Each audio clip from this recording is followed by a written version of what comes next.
இந்த மரங்கள்லாம் பிளந்துக்கிட்டு வந்து ஒளி வீசி இருக்கு. ஸோ அப்போ பார்த்தீங்க அப்படின்னா அங்கே வந்து ஒரு சிவலிங்கம் வந்து இந்த வணிகர் பார்க்குறாரு. அது வந்து பார்த்தீங்கன்னா தேவர்கள், முனிவர்கள், சித்தர்களால் வழிபட்டது அப்படின்னு சொல்லப்படுது. ஸோ அந்த ஆச்சரியத்தில் வந்து இவர் உடனே என்ன பண்ணுறாரு அப்படின்னா, இந்த இடத்த ஆட்சி புரிஞ்ச பராந்தக சோழன் மன்னன்கிட்ட போய் இதை வந்து சொல்கிறாரு.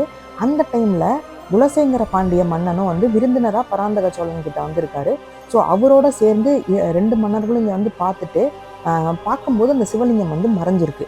ஸோ எங்கடா போயிருக்கும் சிவலிங்கம் அப்படின்னு யோசிக்கும்போது ஒரு வயதான ஒரு முதியவர் வந்து கரும்பை வந்து ஒரு குச்சி மாதிரி நடக்கிறதுக்கு பயன்படுத்திக்கிட்டு இந்த இடத்துல சிவன்லிங்கம் வந்து இங்கே தான் இருக்குது அப்படின்னு சொல்லிட்டு அந்த முதியவரும் டக்குன்னு மறைஞ்சிடறாரு. அப்புறம் தான் புரியுது அவர் தான் வந்து தண்டாயுதபாணி அப்படின்னு.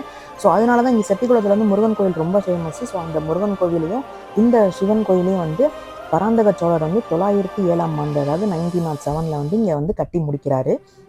ஸோ அவ்வளவு